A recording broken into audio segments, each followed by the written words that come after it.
Hi, welcome back to another episode of Mad in Germany. I'm here with Mohamed Amjahid, author of a new book about police racism, Alles nur Einzelfälle, and the system that sticks behind it. So, hi, Mohamed. Thanks for coming on the show. Thank you. Thank you for having me. So I want to ask about the book. What was the impulse for writing it? You've written a number of books before. The name, of course, means kind of in English, we would say they're all just bad apples. Are they all just bad apples, this phrase? But Einzelfall is something that comes up a lot in German. What does that mean, and why did you want to approach this problem? Well, Einzelfall means isolated cases, if you want, or case. And the funny thing is that Einzelfälle is a plural of a lot of cases. So how many cases do you need to have a structure?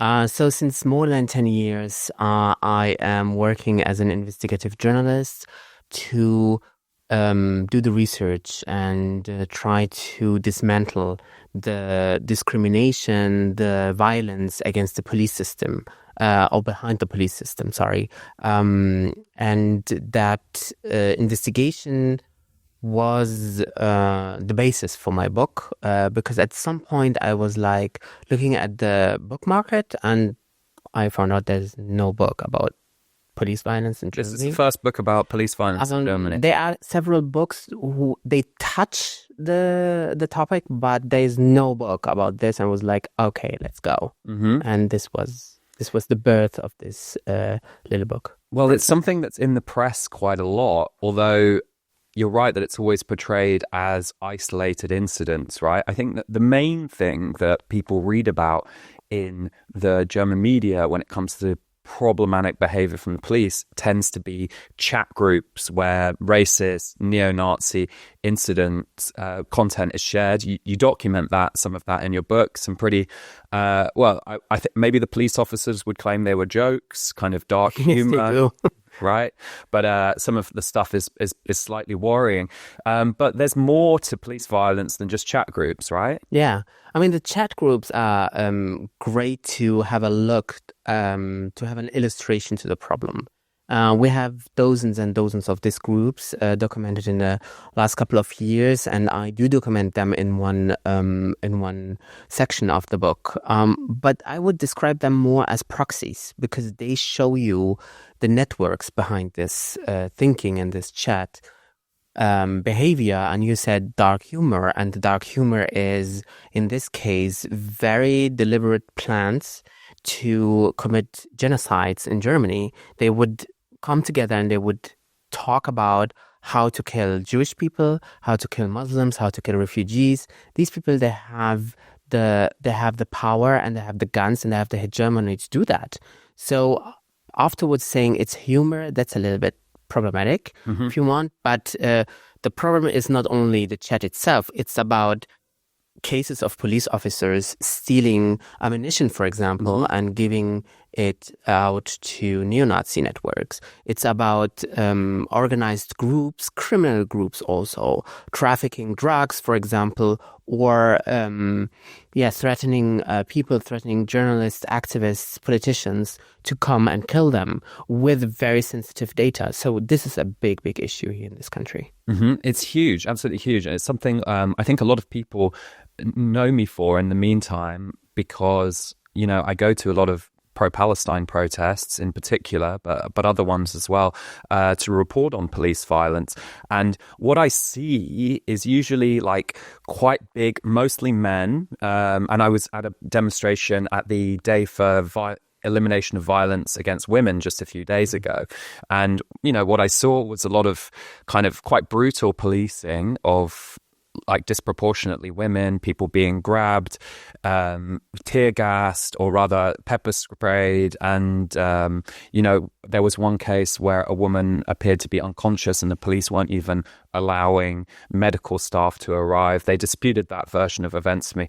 But, I actually didn't see anything in the German press about this, not even in, let's say, the Taz or the left-wing press. And when I do see demonstrations reported on, by the Tagesspiegel, let's say, it seems to me they're sometimes just copy-pasting the police report, which uses this really passive kind of formulations, which I think German is very German language is very good for, like Gewalt wurde angewendet, Maßnahmen wurde vollgestreckt, stuff like that. Like force was applied. War arrests were made, executed. Like, what is behind this kind of sanitization of what is effectively violence? May be justified according to the police, but the way that it's talked about, it's like a technical mechanism. They talk about it like flicking a switch on. Yeah, maybe we can talk later about the demonstrations themselves. But I think your question is aiming at the relationship between media and the police. And the language used. And the language used. And I dedicate a whole chapter to that because I think that's a huge problem in German media, that there's not this, there's maybe an independence, but there's not this critical point of view from the media perspective. Therefore, you have a lot of colleagues, they sit down, they get like the police report, and then they just copy paste it without doing the research. And that's not journalism to me. You have a lot of colleagues who are too close. Maybe in that cases, you can talk about the lack of independence, too close to the police. When we talk about police in Germany, we have to talk about the federal state. Police in Berlin is another a police than in North Rhine-Westphalia, for example, in Bavaria. So I do know that some journalists are unfortunately very good terms with some police organizations or presidents, for example, and this shows. Sometimes you can see it very clearly on German TV, for example. There is this document, I don't know, in British or other countries if you do have this too, but there is this phenomenon of a camera team following police and then they don't report it. It's more PR. It's like, police is the hero and we are all in danger and then the heroes come. I'm like, this is not your role as a journalist. As a journalist, you have to talk back to power. You have to do the research, and then you can ask them tough questions, but don't just give them the platform to just show themselves how good they are, because that's not the reality when you go, for example, to certain demonstrations. Yeah, or, I remember when there was the Black Lives Matter protests, there was a huge one in Berlin, Alexanderplatz, and a lot of my colleagues at the time, some of whom were quite conservative, they were all like quite pro Black Lives Matter because they thought it was an American issue. They didn't think it was a German issue, but of course there are a number of cases which are also in your book. Mohamed Drameh more recently, and more historically and famously Uri Jalloh, where black men were killed died in police custody, or were killed by the police. And in cases, it does seem to be there's this idea that the police can't go wrong because they're the agents of the state. But then we have all of these police chat groups, all of these Einzelfälle, these individual cases, and that doesn't seem to shake the idea that, the police can't do wrong, they must be the good guys, effectively, which is also, in regards to Germany's history, pretty shocking, actually. Yes. I mean, talking about history, for me, it was very important at the beginning of the book to go and look at the history. In general, how did this police thing started in the first place, but then for the German case. The book is a very German book. It's about German police, German-speaking police. So where's the Aufarbeitung? Where's the dealing with this? Do people get punished? Surely if someone burns alive in police custody, then police officers would have to go to jail for murder, right? Yes. There's another problem with the justice or injustice system when it comes to police violence in Germany, because the courts are often siding with police officers. In the case of Uri Jalloh, there were some sentences, but not because of murder, because of minor things. And till today, Uri Jalloh's family and his friends are fighting for justice, are fighting to just tell us what happened there. It's very clear. If you look at the evidence, it's very clear. Police burned Uri Jalloh alive. Wow. It's very clear if you look at the evidence. But they were working now for decades to just take the case to the High Court for Human Rights. to take the case out of the German justice system. Because the German justice system is not punishing police perpetrators. In this case, they are not looking at the evidence. And there are different studies, and I am an investigative journalist, so I work a lot with studies, I work a lot with evidence. There's a study that is saying that less than 2% of the cases of police violence, they end up in court. That's the first problem, because if you experience police violence, you need to go in Germany to the police. Mm-hmm. So I have a case, I know of a case where a colleague of mine was beaten up by the police while at the occupation of the Humboldt University. He's in my book. The case is my book. Yeah? Yes. And actually one thing that's happened recently is that he's been charged by the police for giving a false statement. Yeah. So if you testify against the police, they can use their own police powers to intimidate you. I mean, it's clearly an intimidation tactic in my view, but also using the justice system itself. It's quite scary, actually. And easy. You just gather 3 or 4 police officers. They have the same story, which is invented if you look at the evidence. And then you have a case against you, even though you are the one that suffered from the police violence. And this happens and happens over and over and over again. And I think the political system and society, or a big chunk of the society, they are more than okay with that. And that's the problem. Why are they okay with that? Why is there something? There's a good quote in your book from Jerome K. Jerome about that the German is a soldier and the police is his officer. I remember reading that book a long time ago. Do you think there is this kind of authoritarian streak, perhaps, or respect for authority? Obviously there are big exceptions to this. But in some cases it does seem to be there's this idea that the police can't go wrong because they're the agents of the state. But then we have all of these police chat groups, all of these Einzelfälle, these individual cases, and that doesn't seem to shake the idea that, you know, the police can't do wrong, they must be the good guys, effectively, which is also, in regards to Germany's history, pretty shocking, actually. Yes. I mean, talking about history, for me it was very important at the beginning of the book to go and look at the history. In general, how did this police thing started in the first place, but then for the German case. The book is a very German book. It's about German police, German-speaking police. So for me, it was interesting to see how Germans developed a very, I would say, a love relationship to the police, to the state, but to the police, because the police is the most powerful institution and the direct representation in the public space out there also. Dein Freund und Helfer, your friend and helper. Which is a Nazi thing. Like, it was established in the Weimar Republic, but the Nazis, they really established it and put it in the minds of a lot of Germans. But the thing Freund und Helfer means they can't do wrong. So I would even describe police as a religion in this country. It's like, it's holy. You do not talk in a critical way about police. And that's quite shocking, maybe, if you do not know about Germany. But if you know a little bit about German way of life, it makes, unfortunately, sense. But surely it goes against what what some people think about Germany, because we know that the police were deeply involved in both the Nazi National Socialist and the Stasi, East German regimes.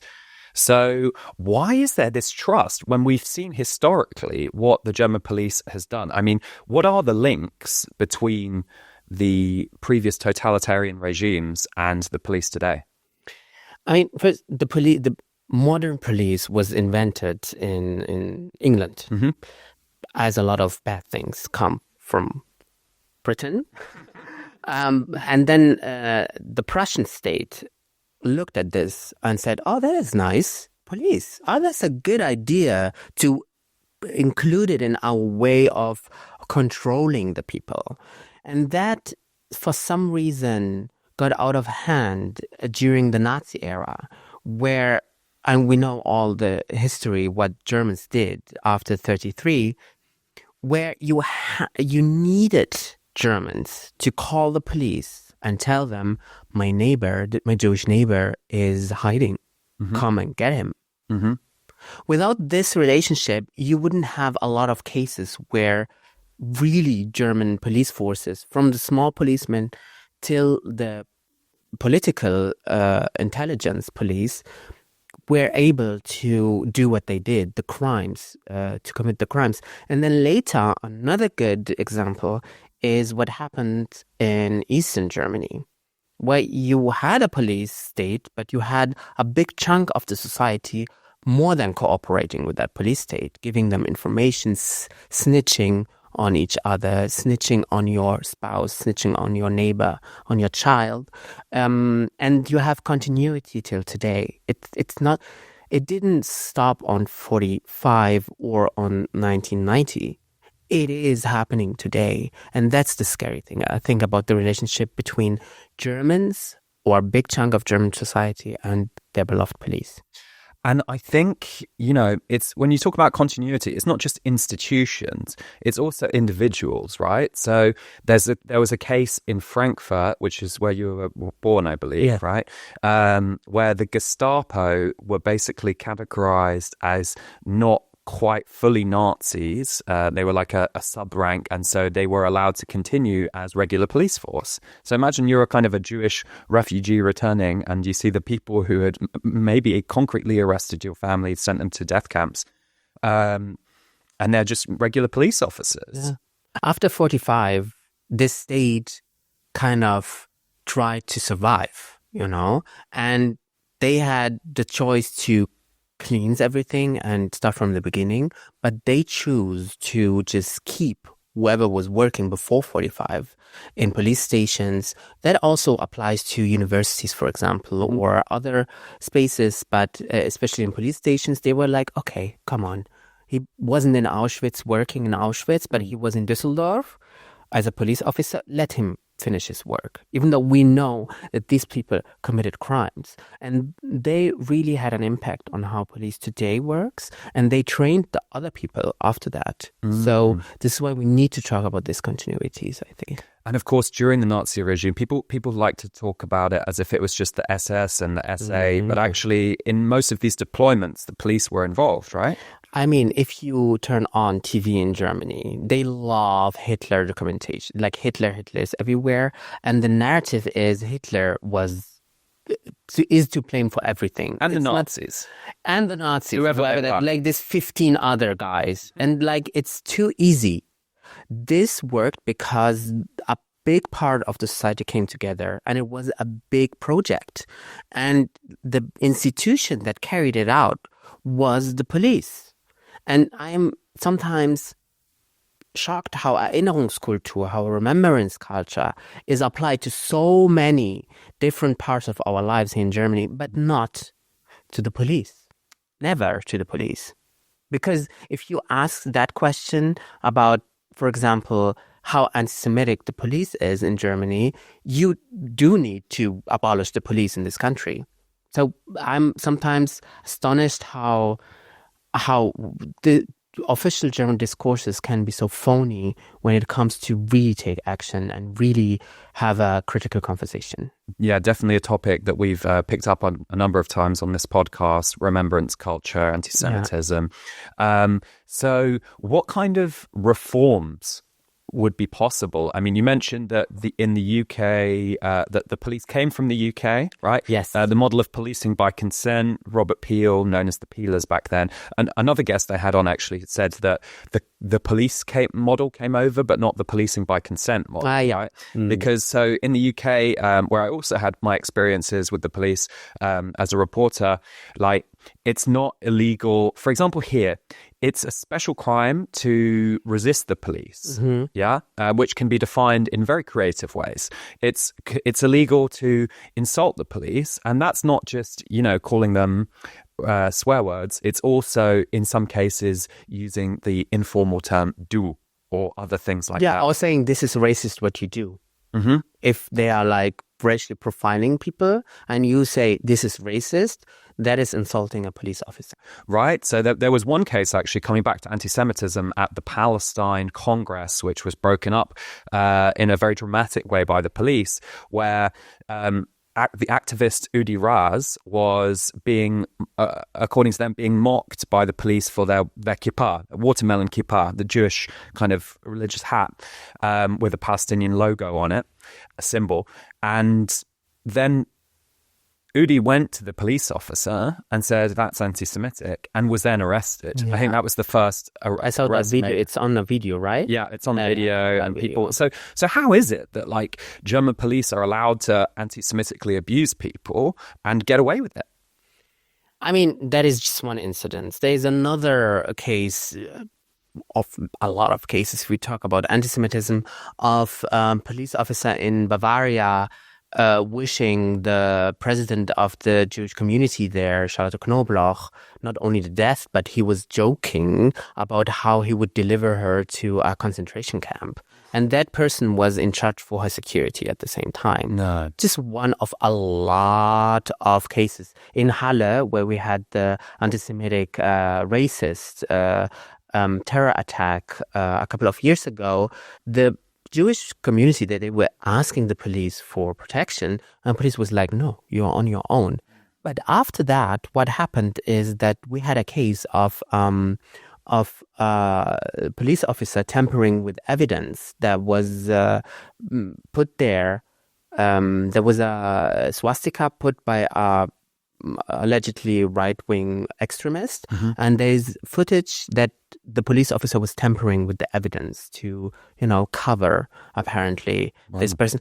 And like in the book, there's thousands of cases, and my question is always, everybody knows about this. It's out there, right? It's out there. Why are we still debating that there is a problem? And that is something that is very upsetting. It's kind of a cognitive dissonance, right? And I guess this is what the title of your book is actually about, Alles nur Einzelfälle, because people admit that there are individual problems with the police. They say, okay, there was this chat group, that chat group, there was this killing, there was... their reflex is to defend the police, but when they're presented with incontrovertible evidence, they say, well, it's not an Einzelfall. It's an isolated case. In English we say there's always bad apples, but I think people actually forget the full phrase is the bad apple spoils the batch or spoils the barrel. So maybe it is a bad actor, but then if they're in a position of power, they can pass on bad ideas. And I think also it's so difficult to scrutinize the police even inside the police. So you talk about this a lot as well. I mean, first of all, I couldn't do my job without the whistleblowers. Like, we have 330,000 police officers, and I have less than 20 whistleblowers that I know. I would say you really can count them on, like, in German we say, vier Hände. On full hands. It tells you everything about the system, but these people are very important for my work. Second, there is something like the cop culture. That is not only a German thing. You find this also elsewhere. So the problem is not only the right-wing extremist police officer who hates refugees, hates women, hates queer people, hates Jewish people, and goes and takes action. It's also his colleague next to him that knows about, Günther is a racist in uniform, but no one says anything. That is cop culture, that is very stabilizing this system of police violence. Yeah, they call it the Korpsgeist, right? This esprit de corps. Such a German name, right? I look actually also into different other countries. We can talk about reforms later, where you have a lot of interesting ideas coming from Britain. But if we look at France, for example, they have a huge problem with police violence. I was as a reporter often in Marseille, in Paris, in Nantes, and they throw a little bomb, gas lacrymogène, tear gas bomb, right, before even they talk to you. They're hear a little bit of tear gas first. So they do have a big problem. But in society, the French, in their majority, are more critical towards the state. True. They protest a lot. Yeah, protest a lot. They are suspicious. They, compared to German discourses, it's like Germans, they are the problem is in Germany, if your neighbor is too loud, what do you do? Police. You call the police. I think actually the most German word that exists is the Ordnungsamt. Ordnungsamt. The little police that is trying to keep order. Yeah. And the office for order. But this is telling you that this is also a cultural think that is, we learn this in Germany, kind of, and breaking out of it is also irritating for some people. Maybe you go and knock and ask your neighbor to turn off Helene Fischer at midnight when they listen to any music, right? But no, you choose to call the police. I think that's weird, right? But you were socialized here. You grew up here partly, right? So why do you think your perception is different? Do you think it's because you're a person of color? You might have had your own experiences with the police that distorted this very rosy image. That's a good question, actually. First, it's important for me to say, yes, when I talk about police violence, I talk a lot about racism, anti-Semitism, for example. But then again, it is sufficient if you go to the wrong protest, where I look at two cases in my book, the climate action protests and the pro-Palestinian protests. There are very good examples where you do not need to be affected by racism to get beaten up by police. True. You don't even need to be political. You just go to any soccer game. There is a high chance that a police officer might at least push you somewhere. But I think my critical perspective has something to do with me growing up partially in Morocco. My parents are both Moroccan. And people there, yes, they are afraid of the state, but also kind of critical, more critical than Germans. But then also, I think it has something to do with me. I like to challenge power somehow. You're a journalist, investigative journalist, right? That's what it should be about. And I came as a very young person into German media. And I started to suggest topics, you just try to find your journalistic identity. And at some point I was like, oh, police is an interesting topic. And I remember, and I mentioned this in my book, my back then boss looking me in the eye and asking me, what do you have against the police? I don't understand. Why are you suggesting all the time to do research? I was like, why are you asking this question? That's not what you want to hear from an editor, right? No. Like, we wouldn't hear that about the AfD. The editor, my boss. Right. And that motivated me because I'm just difficult that I'm way. A troublemaker. Yeah, well, that's exactly what we need in investigative journalism and journalism more generally, in my view. So you mentioned demonstrations. What do you? Why is it that certain demonstrations, for example, climate protesters, whether at demonstrations or in direct actions where they, glue themselves to things, that was a big trend a couple of years ago when policing in Germany actually, I think, started to get more brutal around that period, arguably during Corona as well. Yes. To be fair, and especially in my view, since October 7th, and even before that, actually, the protesting of Palestinian and pro-Palestinian demonstrators has been really brutal. What do you think about this? Why is it that demonstrators, that it seems to be the police can do almost anything without any scrutiny, and what we hear about in the press is so different to what we see about on Instagram and elsewhere of police, pepper spraying, punching, all of this stuff? I think different reasons here. First of all, I try to discuss the political point of view of the police itself or police officers themselves. And you rarely would find like a climate change activist in a uniform.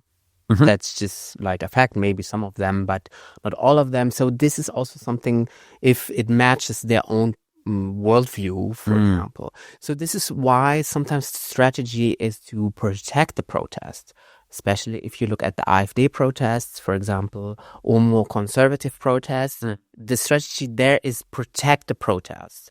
The strategy when it comes to, let's say, progressive protests is to go and attack the protests, because also that's the second reason. There is a political, not agenda, but a political discourse that is always there. Like the highest boss of the police is always to find in the Bundesland, in the region. And that is really, I would say, a rule. It doesn't matter which which political affiliation Minister of Interior Affairs has. It's always a law and order person. True, it's always SPD It's or always CDU. an SPD, CDU law and order person who would do everything for their beloved police. They would lie for them, they would defend them, whatever. And then they give them, of course, political impulses. And they are like, we don't want this protest here. So just go nuts on them. Then you have from other parts, and I'm not an activist, but I do understand that activism has to be disruptive. Activism is not a parliament discussion. You cannot, raise your hand and wait till everybody listens to you. You have to be disruptive. But then you have sometimes from the other part, you have some little tiny fractions and groups. They give them good arguments. If we talk about the pro-Palestinian, for example, you have other nationalist groups from Turkish background, for example, Kurdish background. They do instrumentalize this protest, and they give the police a good argument and say, okay, we have to disperse the whole thing. What do you mean by that? Can you give me an example? You, for example, have sometimes one person that says really something anti-Semitic, and they then generalize and they say all of them are anti-Semitic. Of course, the way they define anti-Semitism is quite questionable as well. The way they define anti-Semitism. But also, it's a very easy way, I think, to just delegitimize. Yeah. Thank you. The protest itself. It's like they try, and you had in Germany, you had, especially in Berlin, cases where at the beginning after October 7th, you had people just wearing the kufiyya, for example, and police officers, they would say, this is not legal. It's legal. Of course it's legal. Or showing different flags, for example. I'm not a fan of any flag, but showing a flag is part of freedom of expression. But then they would take this as an excuse to say, okay, all of you have to be beaten up.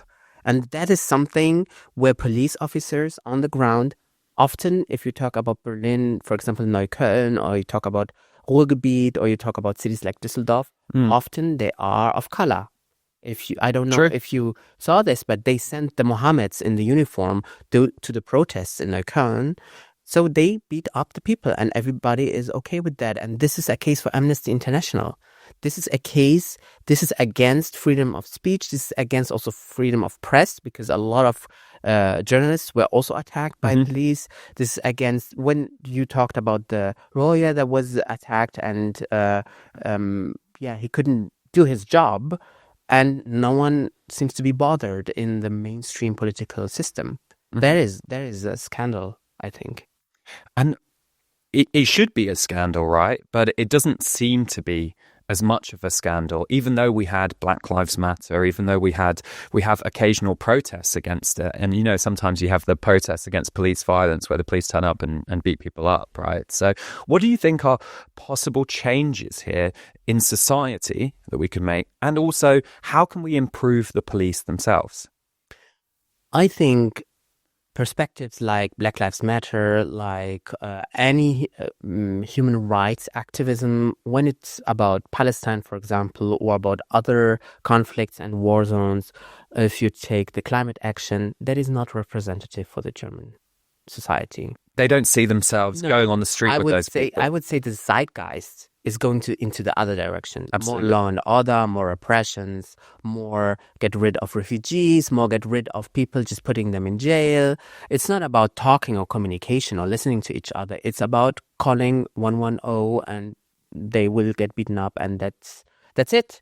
So are you kind of saying Germans don't actually see the police as an institution for enforcing the law, which includes freedom to demonstrate, but rather as a way of enforcing their will? Yes, I would say. I'm sure out there are nice Germans listening to us, but I would say a majority of German people, they would rely on the police to just make life easier for them, and that's just enforcing the will. But then, of course, the police can impact everyone, right? If you're in the wrong place at the wrong time, if you do the wrong thing, drug laws, all of these kind of things, which many Germans might not have a problem with. Do you think it's really do you think that the police disproportionately affect minorities? I would say they affect minorities, yes, of course, but they do, as I tried to explain, they do affect anyone. It's just, we are all gambling. Like, you can be pro-police and be at the wrong time, at the wrong place, and then get beaten up by police. And that happens. Often, you can be very privileged, go to a demonstration, and then be victim of police violence. So I would say that... So what can we do about that? I'm a very pessimistic person. I think the problem is very, very big. We can, from a bigger point of view, or if you look at it philosophically, ask the question, how to provide security. Is it with more police and more oppression? Or is it maybe to fund social work? To try to fund a good health system that takes care about problems like drug addiction, or when we talk about homelessness, why are we not talking about housing? Why are we sending the homeless people? And we're here in Neukölln. Here in Neukölln on the U8, on the metro line, they had here the project of getting rid of the homeless people and the drug addicts in the stations. And they did send them to police.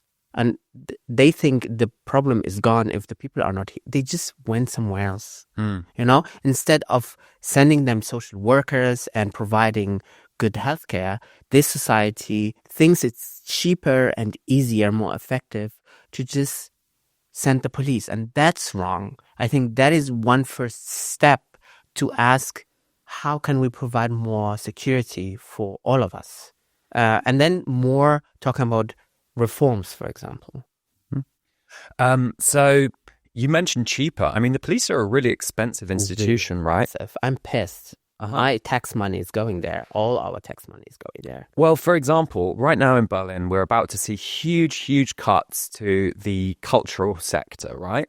And in the same year where we supposedly need these big cuts, they've spent unknown numbers of millions on the pro-Palestine protests. And I actually think, if we count particularly Caroline Preisler, you know her? This demonstrator. I don't know her, no. She's the so-called Deutschland's mutigste Demonstrantin. She basically goes to all of these pro-Palestine protests with a sign saying, rape is not resistance. So she's... I think I heard about this person. Mm-hmm. She's always completely surrounded by police, right? So I wonder, obviously she has a right to her freedom of speech. I wonder how many millions have been spent protecting her, because she's there every day. She's flanked by about, 8 police officers, and they earn quite a lot of money in some cases.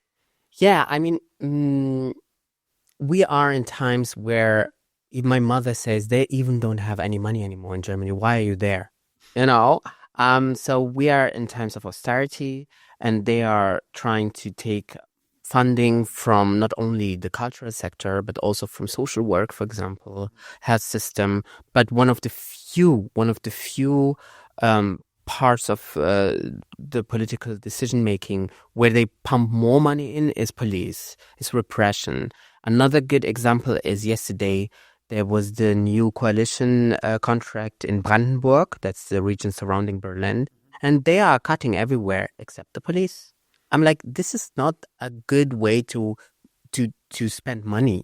This is not a good way to spend money. It's not a good way to have one person surrounded all the time by 5 to 10 to I don't know how many police officers. It would be a good way to maybe fund more cultural projects for communication, to come together, to also grieve, to also express yourself. Here in Neukölln, young people, they want to grieve, they want to express themselves, but they cannot go to the youth center anymore because they closed it. And then this society is wondering, why are these young people on the streets and angry? They sent them to police at the end, which costs us all more. And speaking of grief, there was one case last year after Israel's counterattack on Gaza where people mourning family members from the Palestinian community put out little candles, right? And there were these images that went round of police officers crushing those with their boots, putting them out because of these blanket bans on pro-Palestinian protest around Hermannplatz, which Amnesty International have actually commented on.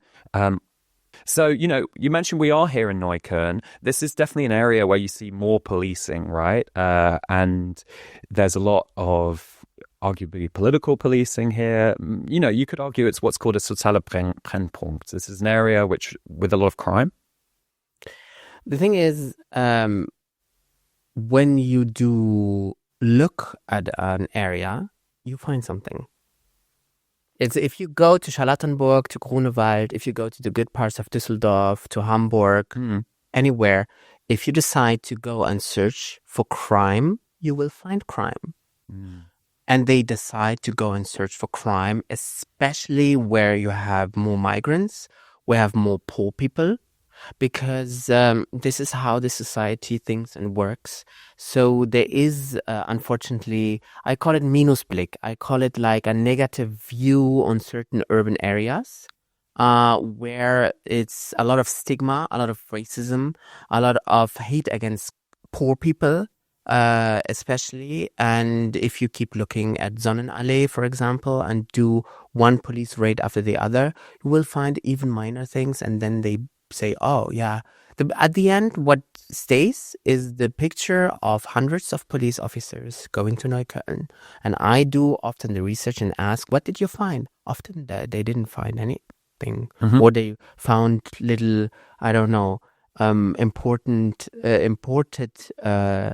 bottles of beverages without the pfand, which is a felony apparently in Germany. And therefore, we need also to ask critically about how police works on a daily basis. And the statistics as well. Yes, the statistics. We talk, for example, a lot about police statistic in Germany. It's like it's like Christmas and Easter, and then there's the police statistic, the release. So whether it should include the first names is quite a hot topic. For historical reasons, it doesn't include the ethnic background of people who didn't commit crime. That's a very important difference. They are just suspects. And the police, we know, has a racist point of view. So there is a filter, there is a bias. So when this statistic is released on a yearly basis, a lot of people, they get mad, they discuss, they are like, oh no, our country, whatever. The migrants are raping our women. For example, far-right our women is something very sexist to say our women, but anyway. And a good example is what happened 2 years ago at New Year's Eve here in Berlin, if you remember. It is known that in Neukölln especially, there were some attacks against police officers. And then the first statistic that was published by the police was not only exaggerating a lot about police officers injured. Then as an investigative journalist, I asked, what did they have? What do you have? Sometimes it's fatigue. Sometimes it's like they had to have like a break, for example. Sometimes it's fatigue counts as an injury. I mean, yes. Wow. Sometimes it's nothing. Or they trip over, right? They trip over, for example, or they beat someone in the face and then they hurt their finger. That counts as an injury. Yes, I have this kind of shocking cases.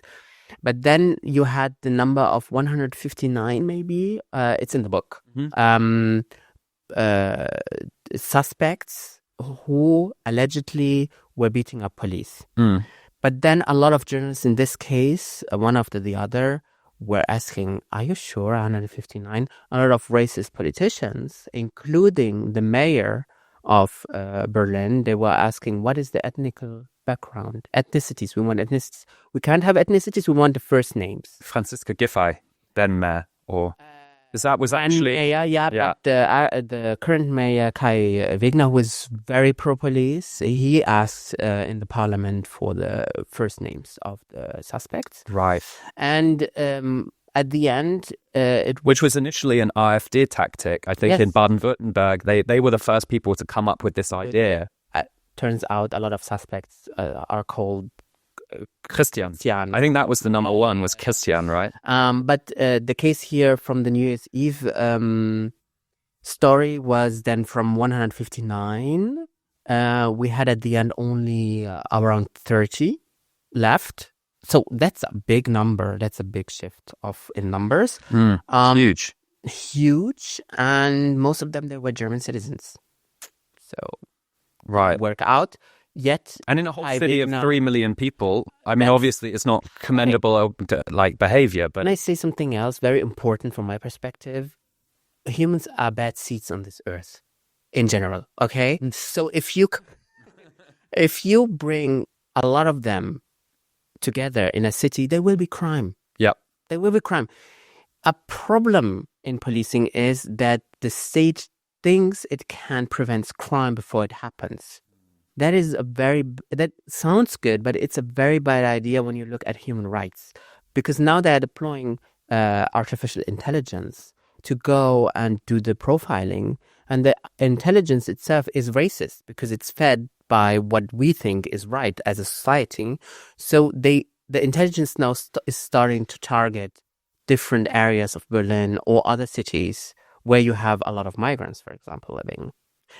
So I think it's just very important to understand that this over-policing is causing more harm and insecurity than it's making us more secure. And so also staying on police statistics, I actually talked to the BBC World Service about this recently. There was a warning that went all around the world that the police president had warned that Jews and queer people were not safe in Neukölln. Yeah. Right. And when they dug into the statistics, it was reported, by the way, in German media, sort of uncritically. The idea was that actually the biggest, thankfully, the number of attacks on Jewish people themselves was low. But the anti-Semitic violence had risen. And because of that, and that was because the main targets of anti-Semitic violence were the police themselves. Yeah.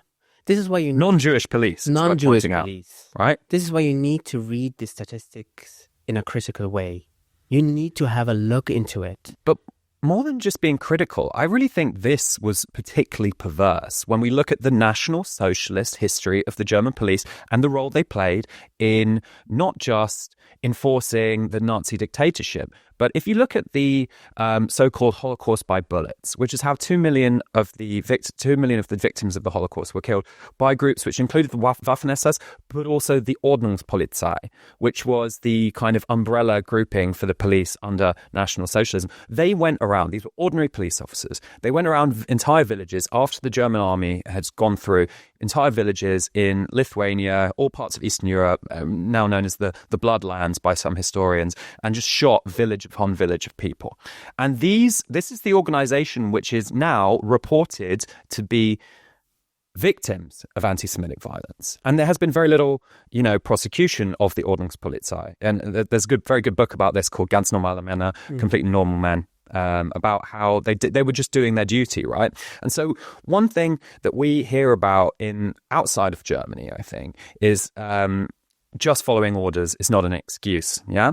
And it's the phrase just following orders is actually associated with the Nazis and how that shouldn't be an excuse and how you're supposed to stand up against unjust orders. But in Germany, they still say Befehl ist Befehl. I mean, first of all, it's for me also important to just mention any vulnerable group is not safe anywhere. I would say as a Jewish person, as a queer person, disabled as a people Muslim as well. person, it's not that you have parts of this city or this country where I would say go 100% security. That is not going to happen. And there you can, with this example of the Berlin police president, Barbara Slowik, saying it's about these kind of communities that are causing problems and don't go there. Yeah. It's, of course, also planting hate at the end against other minorities by coming up with imaginations sometimes that even in her own statistic, you cannot find. Let's talk about queer people being attacked in Berlin. They are attacked everywhere in the city. I wish I could say, go to Friedrichshain, everything is fine. It's not the case.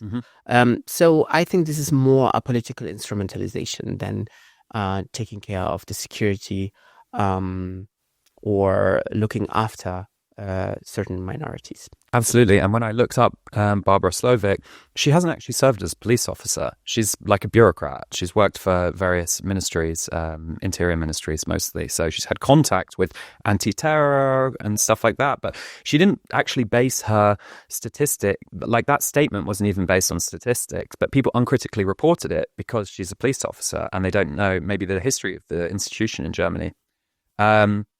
So what about, other groups like neo-Nazis, right? We've talked about how there are neo-Nazis within the police, neo-Nazi networks as well. They're not really so aggressively police. You mentioned Friedrichshain. There's actually a rise in neo-Nazis coming to Friedrichshain, presumably from eastern parts of Berlin. And there's been marches. There's been why we don't see the same violence against neo-Nazi marches as we do against climate protesters. Yeah, that's the strategy to protect the march, to keep it.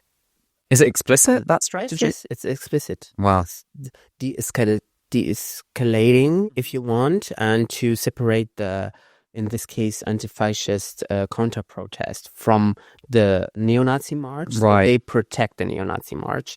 And this book is not my opinion, I have to say. It's about statistics, critically read, about cases, about whistleblowing, about looking at really the evidence. And when I find out that there was a systematic way to cover neo-Nazi crimes here in Neukölln, where you have since ages, since at least the 80s, a very big neo-Nazi network harassing people, harassing anti-fascist groups, harassing normal citizens, if you want, harassing small businesses, and you find out that there is a police officer here in Neukölln who systematically was just making the cases disappear, the paperwork. Germans, they love paper, right?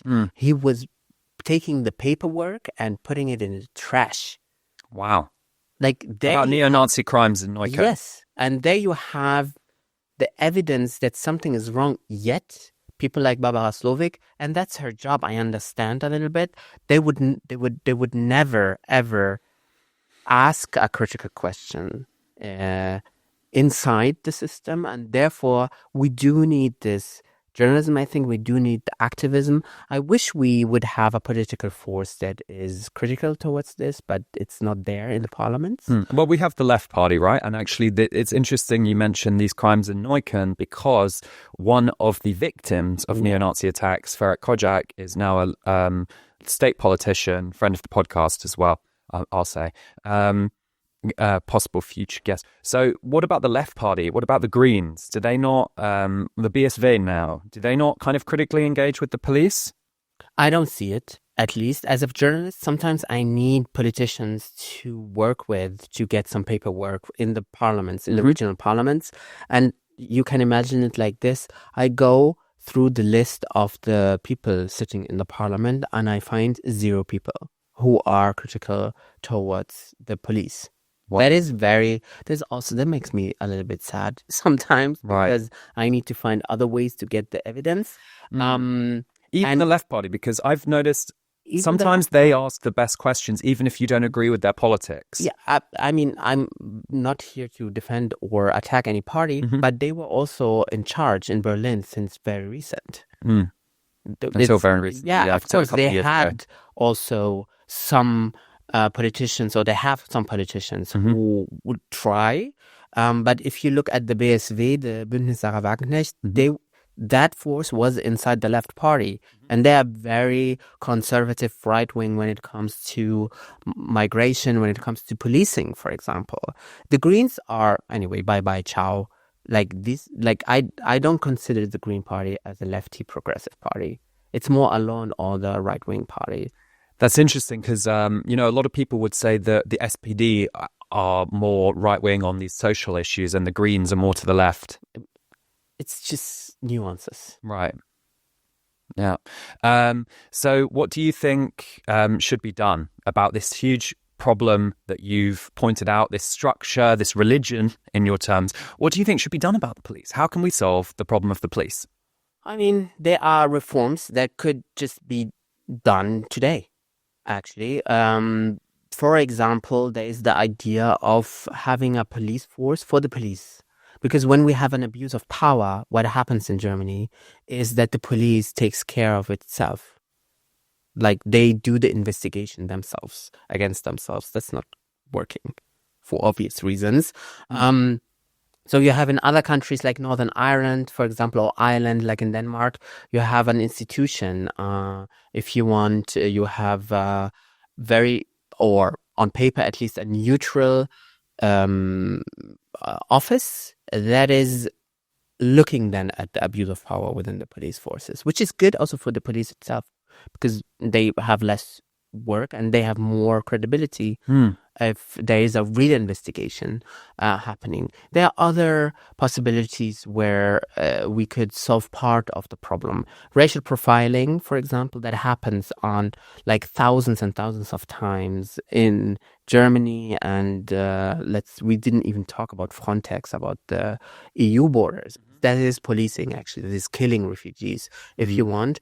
The problem with racial profiling could be not solved, but at least tackled if you use a system of documentation that is happening in England. Yeah. Where if you are stopped by the police and they ask you and they search you or something, they give you automatically a piece of paper, because often police officers would deny that they did it in the first place. Yeah, it's completely arbitrary, right? And Germans over get here. a lot of paper. I don't understand what's the problem. Right, They get yeah. a lot of paper, but they hate this kind of instrument to have more checks and balances. It was actually the attempt in Bremen to do that, but one evil institution that we didn't yet speak about, the police unions, they are working hard to make all the reforms not happening. Right. So you have a lot of possibilities that I discuss in the book. For example, defund the police and they say we don't have money. Well, take the money from the police and put it in social work, for example. I'm sure that would bring good results. Interesting. So these reforms that you mention, the Quittungssystem, giving a ticket out, I've seen that myself. That actually led to a big movement for stopping racial profiling, or actually more stop and search, which was the idea that in the UK the police could stop you under certain laws, under certain exceptions like the Terrorism Act, or if they suspected a crime was being committed. Through that documentation, they found out that there was, and documented that there was racial profiling happening because of the ethnicity of the people, or perceived ethnicity of the people being stopped. Germans don't do that, and that's not mandatory in any state. What about the badge numbers? Do they have to show those? In some states, in some not. Why is there this differentiation? Because it's a federal state and each region does it how the region wants. And there you have some regional governments who try at least to implement something, and others who don't. And in NRW, North Rhine-Westphalia, for example, they had it and then they abolished it themselves again because the police union lobbied hard for it, for example. And that probably makes, this federal structure probably makes reform of the police really hard, because you have... Yes. The idea is at the beginning was the idea we don't want a centralized, powerful German state anymore, like Wall 45. Yeah, which I think it's a good idea to have, because I don't want that either.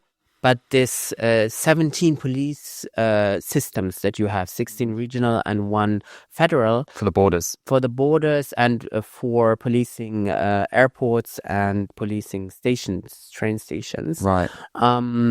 Makes it difficult to have any reform.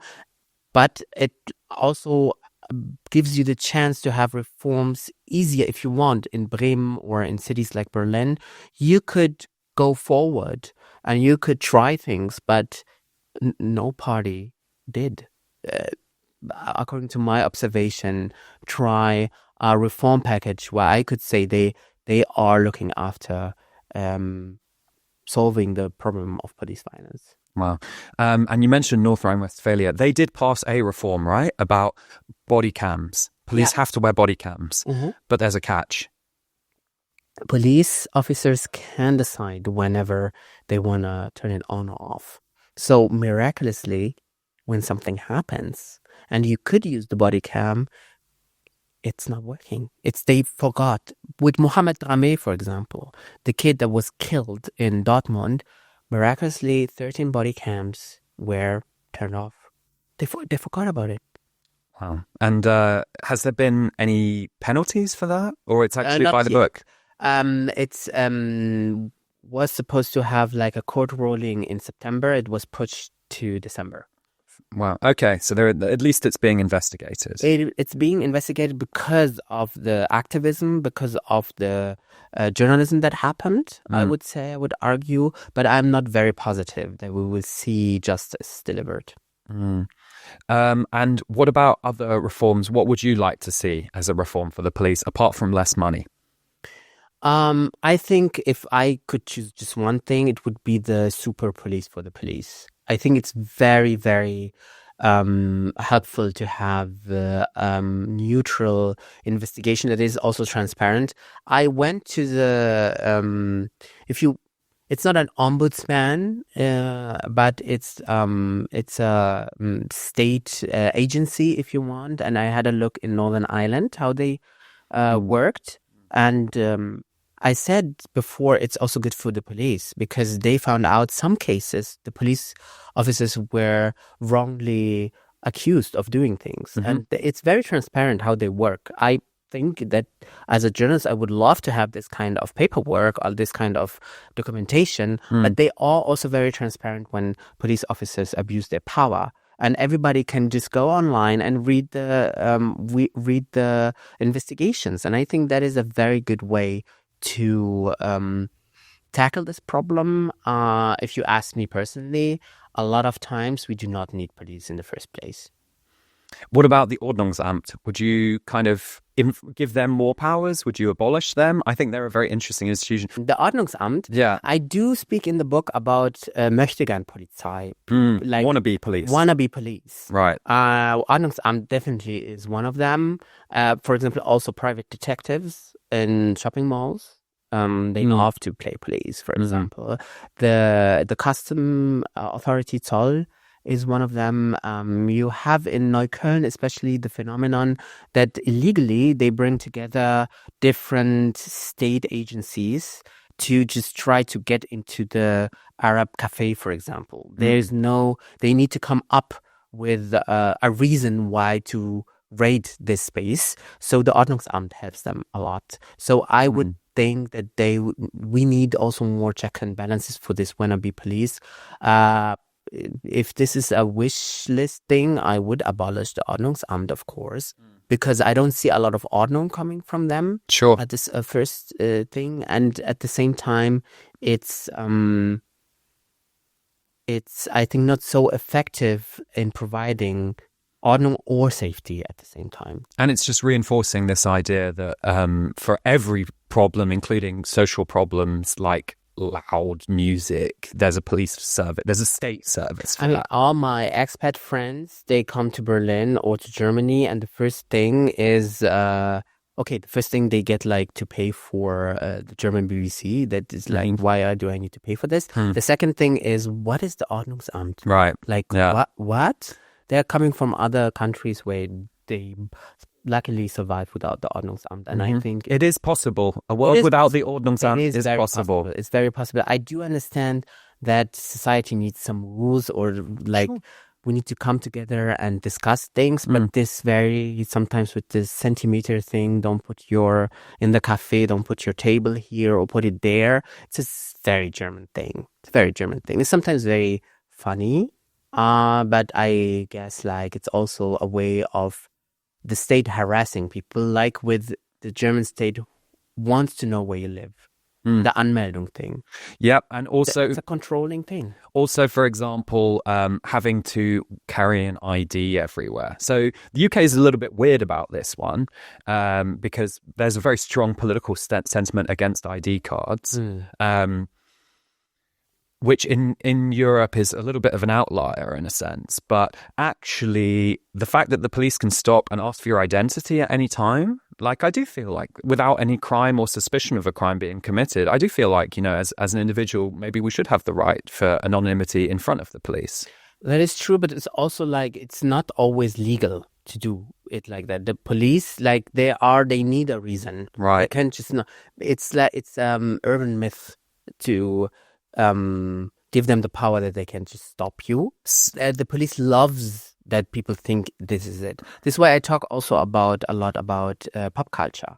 I talk about Germans. They love true crime and crime soaps and crime series and stuff. Themies.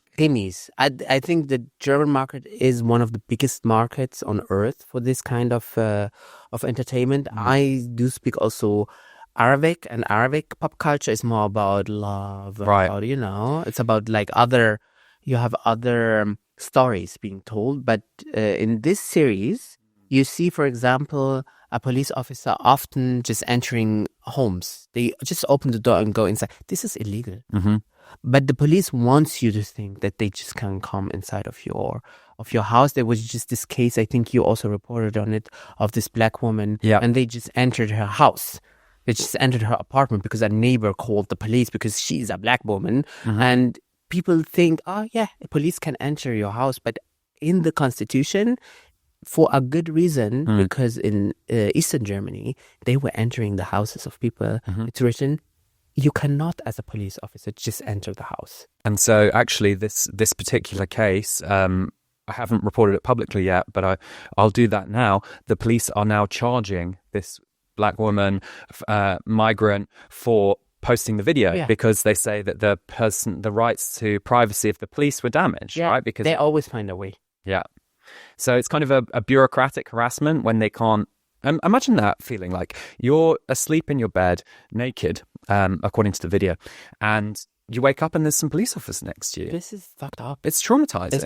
It's definitely traumatizing. And then you kick up a big stink about it, and then they further the trauma by sending a letter saying they're going to sue you. Who knows what will happen? Hopefully, I hope she has a good lawyer. I hope she can go and get some help with some NGOs, for example, KOP, K-O-P, Campaign Against Police Violence. Here in Berlin. It is also not surprising that they are trying to sue her now or get her in trouble. And that's not what you see in these police crime dramas, right? It's often the police, and there we are at the beginning again. They're the heroes. They are doing good.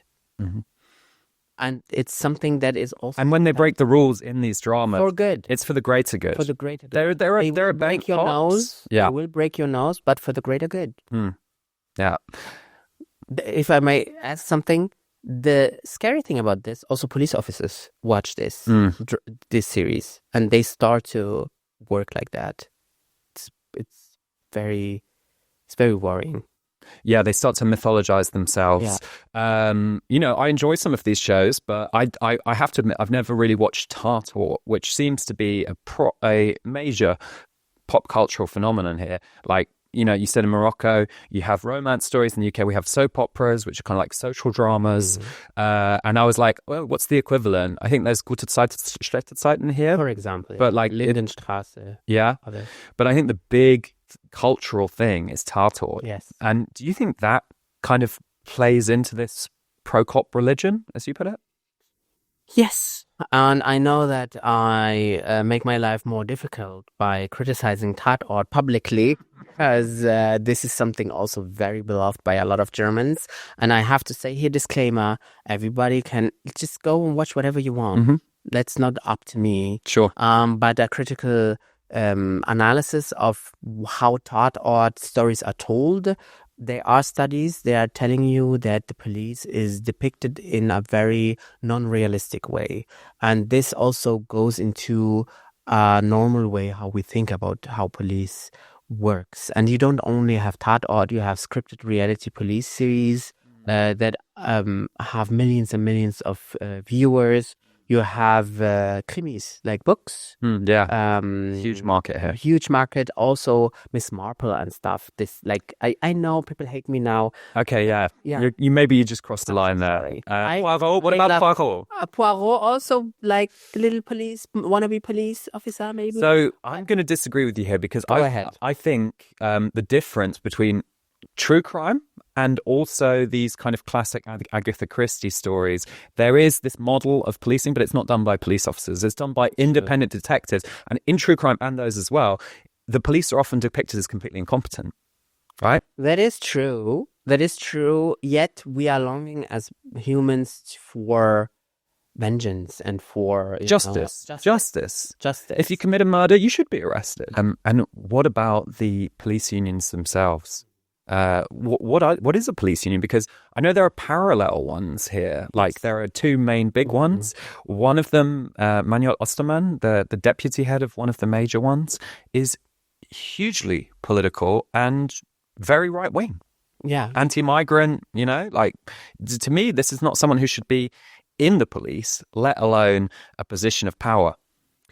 It's very representative. What you can read with this person or other people like Rainer Wendt, for example, what they write, what they how they argue, what they want. They want, for example, a suggestion of having a tent in front of the stadiums when we have bigger soccer games, and they are asking that everybody, all the fans, they have to get naked in the tent, so the police, they search them. Wow. This is against any human rights and dignity, any human dignity. Crazy. You have these people, they are asking for more weapons, for more violence. They are asking for demonstrations to be at the beginning abolished and not allowed. They are really, really AfD, law and order, but mainstreaming to the other parties also. So the police unions, my critique would be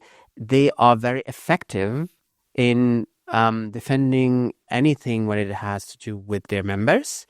And police officers are the one group that is the best in self-organizing. Like the other unions, they are very jealous when they look at the statistics of the police unions. Sometimes it's up to 95, 100% organization. But also, police unions in this country are so powerful, they decide what happens in terms of security. And reforms. No reform. Blocking reforms. They are sitting at the tables, and that's very undemocratic. So there was one case which I found very instructive it was quite shortly after I moved here, so about 6 years ago, and there was a discussion, maybe it was less than that, but there was a discussion about a study about racism in the police, right? And it wasn't about the results of this study, which, presumably would show that racism exists in the police as it exists everywhere in society, maybe even disproportionately there. But the very idea of doing the study was a political scandal. Yes. And it was, I think, blocked by the incoming Interior Minister, Horst Seehofer. Back then, Horst Seehofer was like, no way we will study the racism, because racism is illegal, and so racism doesn't exist. That was his point of view. But then shouldn't they want a study to prove that? It sounds like they don't believe it if they don't want the study. Well, eventually the study happened, but Horst Seehofer lobbied hard, so the study was not about racism. It was about the life as a police officer, like the life reality as a police officer. And the study just recently was published, and I would not call it a study. That's not scientific. What happened? That's not. You can put that study directly into the garbage. Wow. From my point of view, and the worrying about this, Horst Seehofer is very known also as an enemy from an anti-fascist progressive point of view, because he established a lot of right-wing police ideas in the system. But the current Minister of Interior Affairs, Nancy Faeser, is doing whatever Horst Seehofer was doing. She's just a woman and by the SPD. So here you go, diversity. And the problem is that a lot of researchers, they tell me that they would love to have more access to do their work. I also depend on critical and good, reliable research, but they have a lot of difficulties to access police and do the research itself. And this is why police unions and politicians, they're working hard on covering, on not having the data out there and keeping the problem as big as it is. There's big Dunkelziffer around and Dunkelfeld around the whole police. Yeah. Well, Mohamed Amjahid, thanks very much for coming on the show. It's been a really interesting chat. So I hope everyone has learned a lot. So stay tuned and stay mad.